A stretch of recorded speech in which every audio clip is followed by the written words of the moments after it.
Singapore is a city of dueling identities. East and West, old and new, traditional and contemporary. As a young artist, navigating these two worlds isn't always easy. So, for the next 48 hours, I want to find out how my fellow artists make sense of these paradoxes to find their voice and identity. I'm Yang, a Singaporean multidisciplinary artist and production designer, always in pursuit of my artistic voice.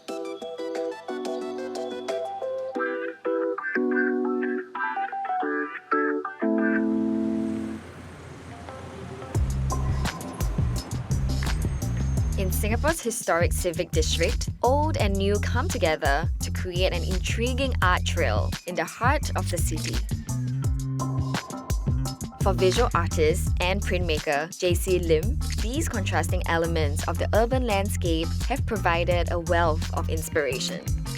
Today, Jacey is bringing me on a tour of the Civic district to see how the modern and the traditional coexist harmoniously. Jacey, just walking through the Civic district, I've noticed there are more sculptures than any other districts in Singapore. Yes, this trail is called Days of Yore. It mixes art and heritage. It's nice that the art can remind us that there are the history and all these parts of our past as we live in this city that is developing so quickly. The People of the River is a series of sculptures depicting life in early 19th century Singapore. And now, Jacey is bringing me to her favorite of the four tableaus. A Great Emporium is a sculpture by artist Malcolm Cole. I think the artist has done a great job in capturing the bustling trade scene that was happening here. That's cool. And another thing that I really enjoy are the details in the sculptures, especially the facial expressions, the postures, and the abacus. Details like that really make it come alive. Sitting right next to these traditional sculptures is a thoroughly modern installation. 5 perfectly round stainless steel spheres. The simple walk through Singapore's Civic district has given me a small taste of my city's various complexities. I like the duality that exists here. It's a blend of the old and the new, and I find that tension interesting. Why don't you take some photos? I have a surprise project for you. Okay.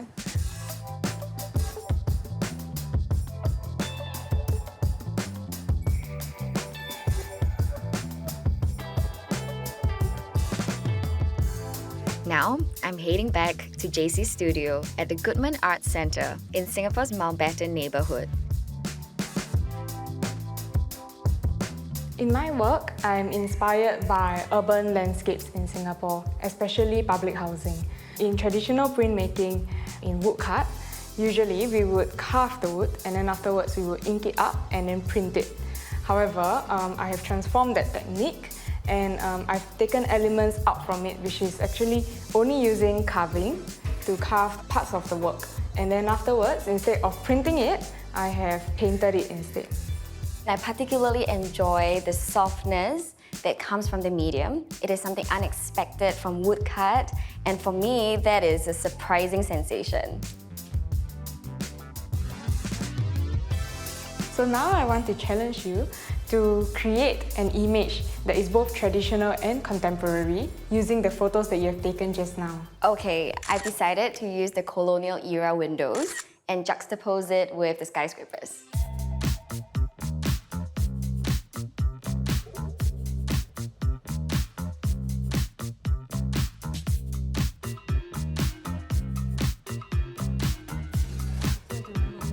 This way.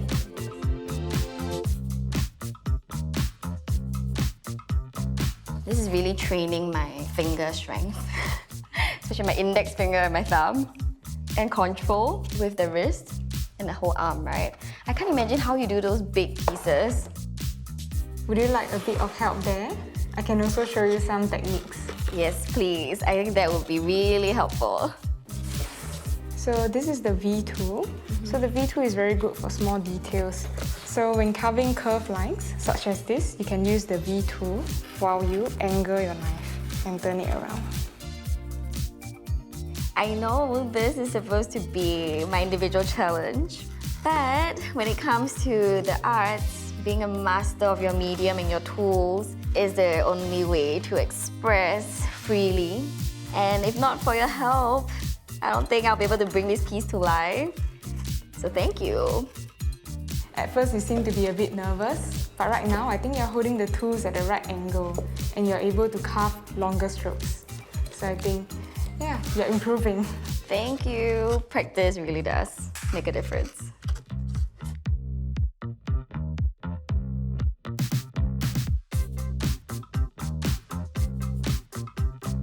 Finally, we will ink up the carving using a roller to ensure a thin, even layer of paint. We are ready for the big reveal. Wow, all the hard work for this moment, guys. Awesome! Wow, this looks really good, Yang. I think this piece really captures the contrast between old and new. Thank you, Jacey, for showing me the traditional woodcut printmaking method and for teaching me all these tips and tricks. The streets of Kampong Glam, Singapore's historical Muslim quarter, have become a living canvas for murals, illustrations, and graffiti. Gelam Gallery is the country's first and currently only outdoor gallery. Today, curator Kit Wuan is giving me a tour of Muscat Street's back alleys, with his walls adorned by framed artworks and detailed murals. How has the perception of street art in Singapore changed over time? Street art is art and not vandalism. So I think when we talk about perception, last time we were mainly thinking of vandalism, and that is, of course, it's not good. So, but street art, you can see, is really flourishing in Singapore. It's just everywhere now. Everybody kind of agree that it does good for the environment, it does good for just the beauty of Singapore. It tells the stories of the people, the culture, the back alleys. Wow, so this one is a favorite piece. Yes, yeah, all the mandalas up there. Kit Wuan, can you share with me more about the job of an outdoor gallery curator? What does it entail? Well, as an outdoor gallery curator, we just have to know our objectives. The objective of this project is to make this back street beautiful and also to support local artists. So what we did was, there's 2 lanes that we worked with. This one, we used it for more emerging artists, those that just graduated from school, very excited, very enthusiastic, and the other side for more established artists. So for example, this is Bianca. She just graduated not too long ago. So this is a watering can to remind us that we need water. Water is very important for us and for all living things. So people will come here, hold the spout, and remember to take care of the earth so we have clean water all the time. Kit Wuan, is this the side with the more established artists? Because I can recognize some of these names. Yes, this is the side with the more established artists. And for example, this one is June. He paints primarily using oil paints. He takes a lot of inspiration from movies, characters' movies, and kind of relate to real life. So this one is called The Labyrinth. I think it's like how we navigate through life, and then all these characters, all the fears we have, and everything just comes forth in this painting. While street art is celebrated today, there was a time when all this color and vibrancy would have been considered vandalism. Creating art in public spaces without official permission is still illegal, even today. It has taken years for the authorities here to distinguish art from vandalism. One artist who has found their identity in this conservative, progressive paradigm is Sam Low. In 2012, Sam was arrested for vandalism after pasting stickers with cheeky messages on traffic lights. Yet today, Sam is known for brilliant large-scale murals commissioned by both the private and public sector. From the unsanctioned works that have gotten you into trouble with the law, to now working with large brands with scale and visibility. How do you feel about that? So when I was arrested and then I had this whole identity, or people called me a vandal on the first day and an artist on the second day, and pretty much I had no art background, but I was just doing things like design that I loved. So coming to this point, I was just lost. I didn't know what my identity was. So when it came to that expectation of being an artist, right, and having none of those skills, I actually took a sabbatical for a bit just to try to learn how to be an artist. In Singapore, most of our murals are sanctioned. How does that affect the perception of what a street artist is? Vandalism or graffiti is very much frowned upon here. Based on what people know of what street art is or graffiti is overseas, they romanticize that idea of what a street artist and graffiti artist is in Singapore. And so they actually expect, practitioners to go against the law, vandalize and stuff like that. But it's a unique situation in Singapore because we want to continue doing what we love, which is to paint walls and to get paid for it, make a living from it, because we need to pay the bills. At the same time, we also are balancing the purity or integrity of our craft. So that is that tough line that we toe on. Sam and I are headed to the Aliwal Arts Centre, and I'm changing out into something more mess-friendly for my next art challenge. So for today's challenge, I really want you to try and create your own piece, experimenting with different shapes and forms. And right here we have a couple of spray cans, different colors and different caps. And because we know each other for a while, I'm going to be nice. So I'm going to show you a couple of tips, okay? Let's do it. All right, so the closer you go, the thinner it goes. The further you go, the fatter it is. It also depends on how hard you press the nozzle. I'm gonna go with creating the large lines first, just to create the large shapes.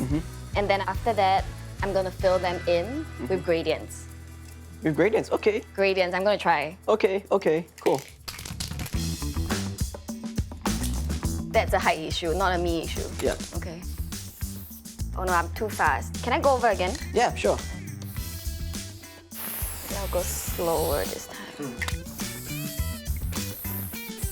All right, so what color are you going to choose next? I'm feeling the pinks and the purples and the greens. Okay, go for it.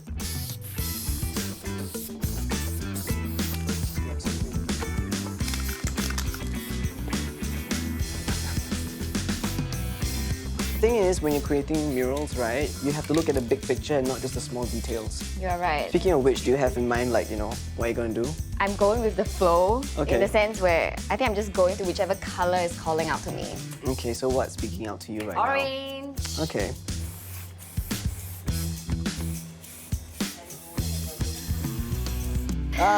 Commit, you were inconfident here. Again, one more time. See, look at how clean that was. Wait, let me try one. Take your time. Take your time, huh?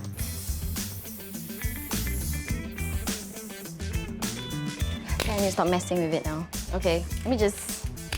Yeah, I died a little bit inside. I'm just gonna join it. Join it, please. Yeah.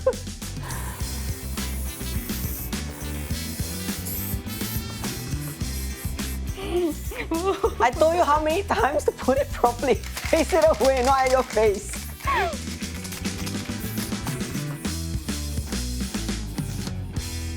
Thank you so much for today, Sam, and for being the most supportive, but at the same time critical friend. Always a pleasure. But this is how I learn, you know me. Well done. Well done. You actually did really well.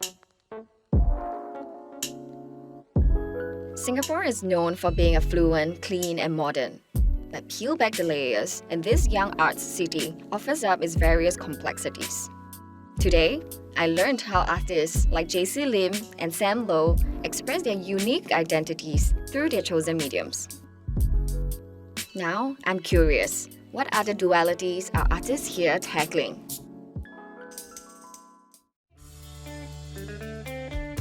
It's day 2, and I'm enjoying a stroll, watching the waves come and go. Who knew that all this sand could actually be a medium to tell beautiful stories and create fluid pieces of art? As the definition of art continues to grow, many artists are expressing themselves through non-traditional mediums. Stacey is one of Singapore's pioneers in sand art and has performed around the world to much acclaim. Hi, Stacey. Hi, Yang. Thanks for having me in your space. No worries.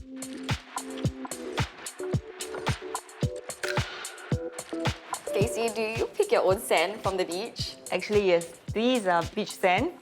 But those are a bit more special. Those are coral sand with a bit of quartz. Can you perhaps pass me the blue one? Yeah. It's a mix of different shades of blue. And all these different little particles come from Malaysia, some come from Australia. So they're very, very fine, almost powdery. This sand is actually softer than I thought and actually cool to the touch.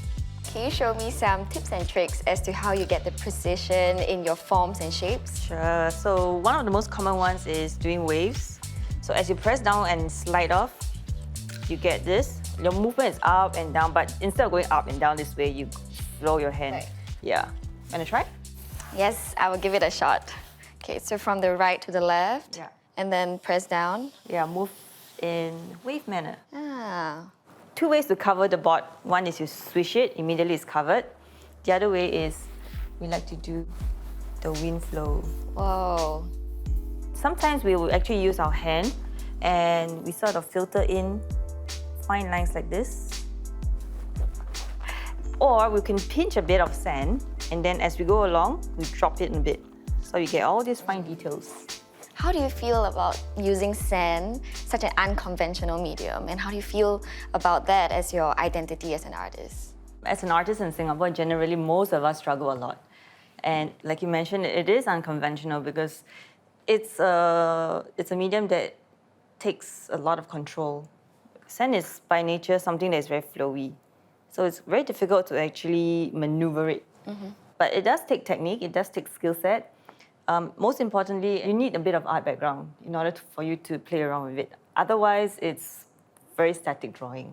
Now this creates, I feel, a fantasy, plus the movement in the performance, the drama that comes with it. Yes, definitely.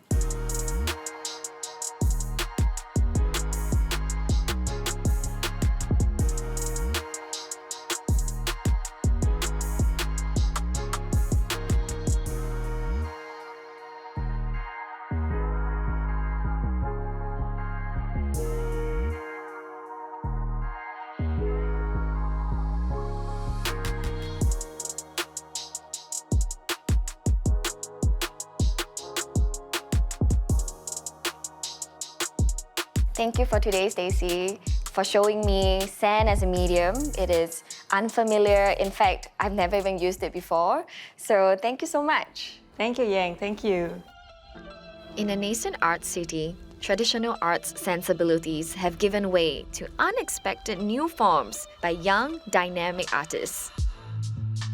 Kelly Limerick is a visual artist whose primary mediums are crochet and knitting. She is a prominent figure of this art form in Singapore, with exhibitions across various museums and art spaces. Kelly, I understand you have been working with textiles since you were 7. And I'm wondering, what is it about this medium that you have stuck with for all these years? So the thing about textile art is that some people refer to it as a sympathetic medium, and that means that it's something that's very easily relatable to. It's because of this immediacy to the surroundings that also makes textile art kind of like a double-edged sword, because people will feel that if it's so immediately accessible in our surroundings, then what makes it different from just any old item in the house? But it's also this exact relationship that I enjoy when I'm creating art. Yeah, so you can touch I'm them. allowed to Yeah, touch. you can touch them if you want. What's the name of this piece?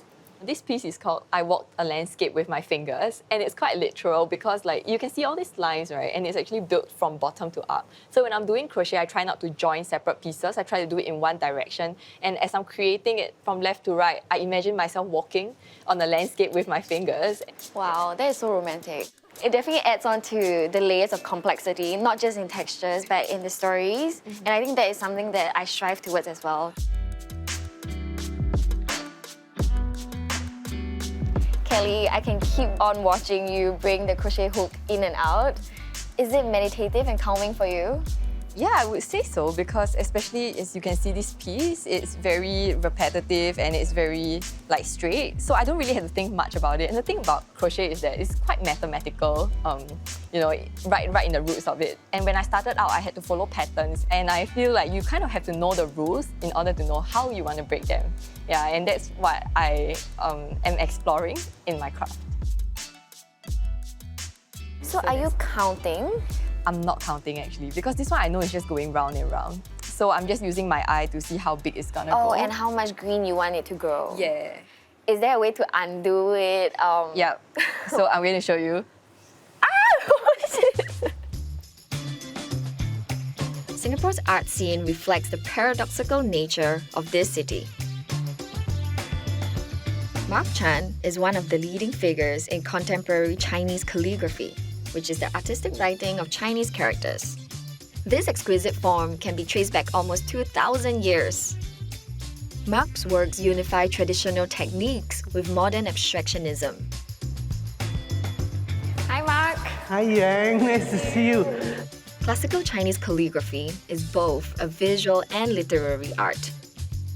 Chinese poems are often presented using calligraphy script, sometimes accompanied by motifs such as mountains or bamboo. Here we have a diptych. They are self-portraits. They represent two sides of me. This is me as a geisha, Beautiful. and me as an old man with a walking stick, as you can see. I definitely see Yeah, it. raising my finger to the world because I'm in pain, you know. What really strikes me from the previous painting that you just introduced is that I still see the calligraphic strokes, but it's taken a more contemporary approach and forms. How do you get here? I think it's a natural progression using the same strokes, the same brush, the same ink, and the same paper. And there's no way I'm going to stay writing Tang Dynasty poems or even my own poetry. I think modern art must have a sense of humor and must have anger, must have engagement with the world. So I just use the same brush, the same materials, and move exactly where I want. I'm seeing so many sides of you as well as a modern man. Yeah, you can't run away from who you are. You might as well embrace it and express it, right? Today, this innovative Chinese ink artist has offered to give me a calligraphy masterclass. So the Chinese brush is a special kind of brush. It's different from the Western brush, and it's supremely sensitive. And we have two identical brushes, one for you and one for me. So why don't you load the brush with ink? All right, I'll try. Okay, we're going to start with very basic stroke. One, E, okay? Let's go across. Okay, good. One more time. Oh my God, I'm shaking. Relax. Don't be nervous. You want to know how to clear your mind? Just think about one thing. The brush tip and the word you want to write. Okay. Emptying my mind and then just the tip of the brush and the paper, right? And go for it.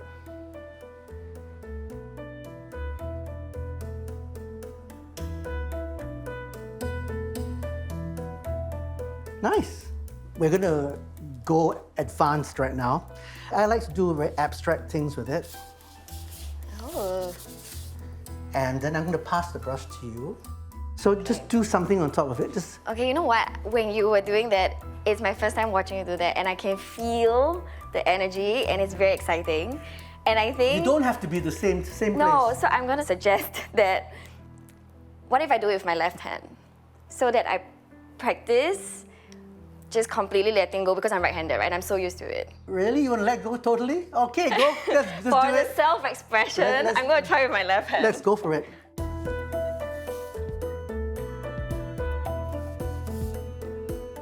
Aha, okay, I see what you mean. You carry on. Carry on, don't worry about me.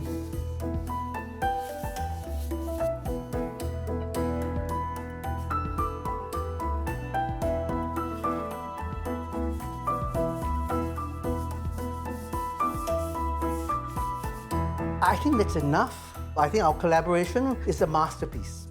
I think so too. You know, with abstract art, even figurative art, knowing when to stop, I think is very important. I'm going to put my seal, and since you didn't bring your seal, you're going to use your thumbprint. Yep. Okay?